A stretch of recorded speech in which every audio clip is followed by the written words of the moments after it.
James, Lucy and Alexander are brought together by destiny, in the form of a corroded spearhead slipped into James's pocket when someone swiped his wallet. Pursued by Fomori, they travel to Glastonbury, where they restore the Spear of Lugh, but at the cost of Lucy's left hand. They also learn that they need to restore magic to Britain, which they can only do by freeing the dragons trapped beneath Dinas Emrys in North Wales. Their road trip takes them through Bristol, where they encounter ghosts and are joined by Vivian, the teenage daughter of the god of the dead. After several more adventures, the four succeed in waking the dragons, but this is only the first part of their quest. In order to defeat Baelor, the most powerful of the Fomori, they need to unite the four great treasures of the Tuatha De Danann, and so, guided by a prophecy, they set off for Edinburgh in search of the Stone of Destiny.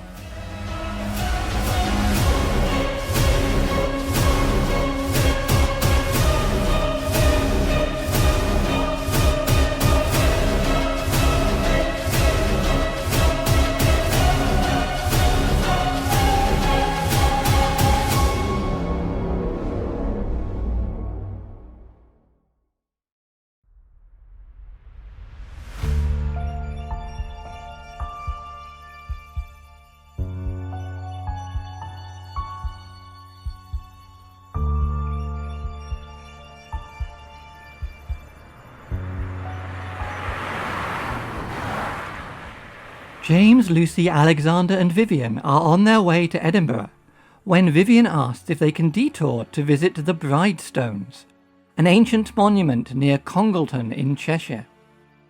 She had read about it when laid up in hospital, but had never had the chance to visit it in person. Alexander is reluctant to stray from their mission, but James and Lucy convince him to indulge her. After all, they've just achieved a great victory. Surely they've earned a little R&R. At the Stones, they encounter a group of dwarves. James, who has watched The Lord of the Rings more times than is healthy, is keen to meet them. Unfortunately, these are not Tolkien dwarves.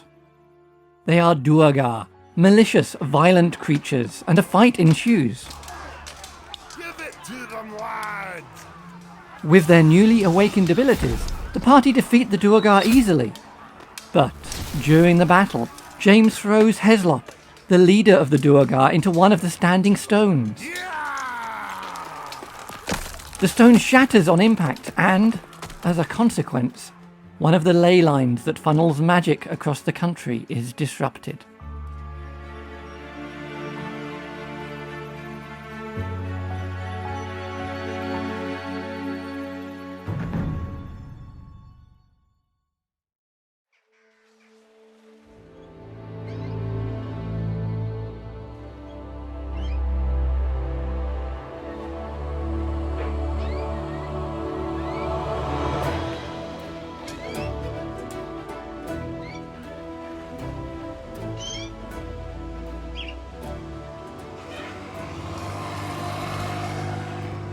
Chastened, James, Lucy, Alexander and Vivian continue north on the M6, passing between Manchester and Liverpool, and following the west coast of England until they reach the Lake District National Park.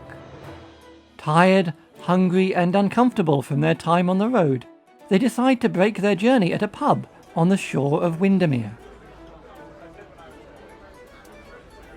And here they encounter a familiar face.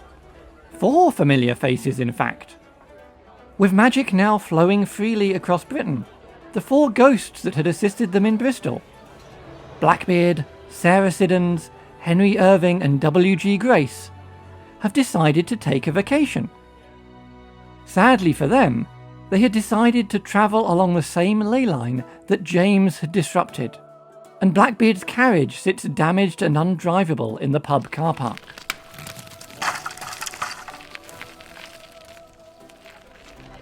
Lucy finds Blackbeard at the bar, drinking to console himself. She persuades him to let her examine the carriage, and she uses her command over plants to fashion a new set of wheels. Delighted, Blackbeard returns to the bar, this time drinking to celebrate.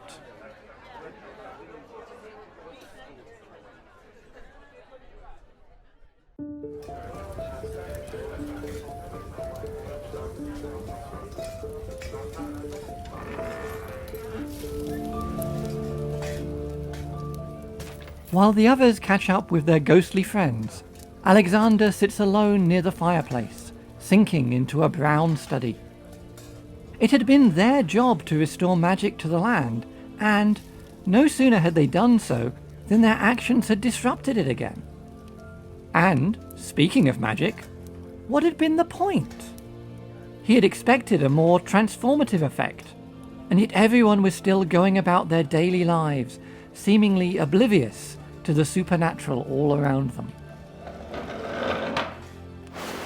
Sarah Siddons, celebrated actress for 40 years, and ghost for 200, sits down beside him, and, despite himself, Alexander starts confiding his problems to her. Sarah, always the most well-informed of her ghostly band, tells him of a well in the grounds of a castle near Renwick, not far from the Scottish border. The well is sealed, both physically and mystically, but breaking the stone will release the magic stored within. The sudden surge down the ley line, Sarah reasons, should clear the blockage and allow things to flow freely once again. Alexander's eyes sparkle with interest and renewed purpose, but his memory supplies a word of caution. According to legend, the castle at Renwick is guarded by a cockatrice, a two-legged dragon with the head of a rooster and the ability to turn a man to stone with a glance. He drags James away from the others so they can make a plan of attack. However, since most of James's battle strategies come from playing video games, Alexander is soon thoroughly confused.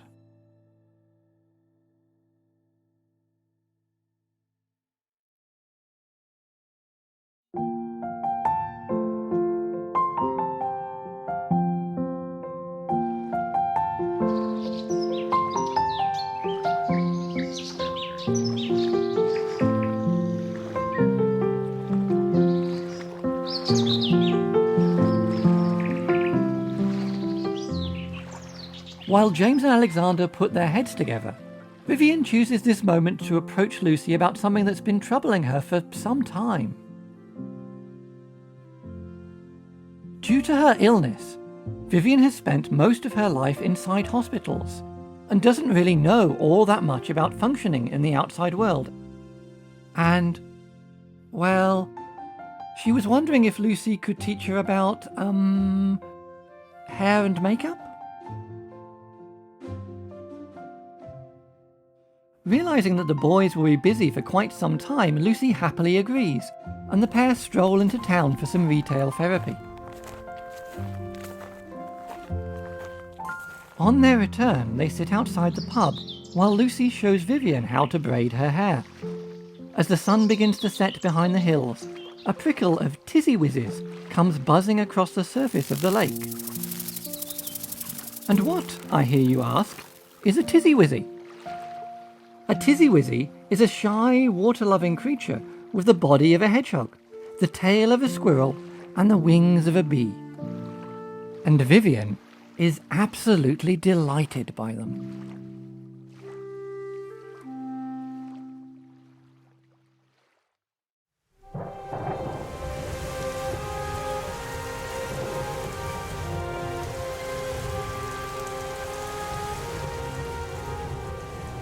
James, Lucy, Alexander and Vivian arrive at the castle and cross the courtyard towards the well.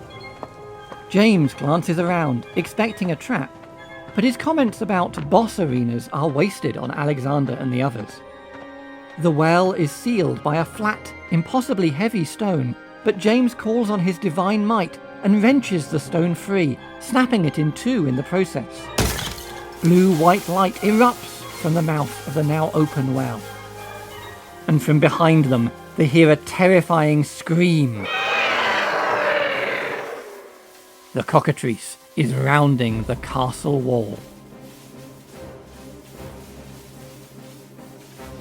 Vivian attempts to cloud the monster's mind, confronting it with its own mortality. However, in doing so, she meets the creature's gaze, and her limbs stiffen as she is turned to stone. Keeping her eyes fixed on the ground, Lucy reaches deep beneath the earth and summons up a wall of thorns to bar the monster's approach. The cockatrice smashes apart the thorns like matchsticks, but it is delayed long enough for Alexander to cast a spell.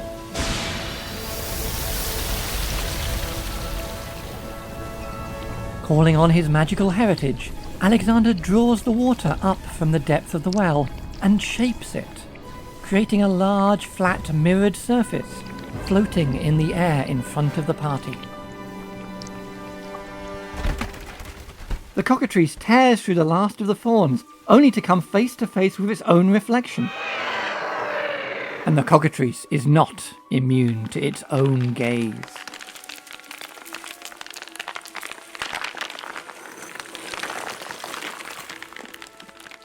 As the creature turns to stone, James leaps forward and uses his spear to sever its head clean from the rest of its body.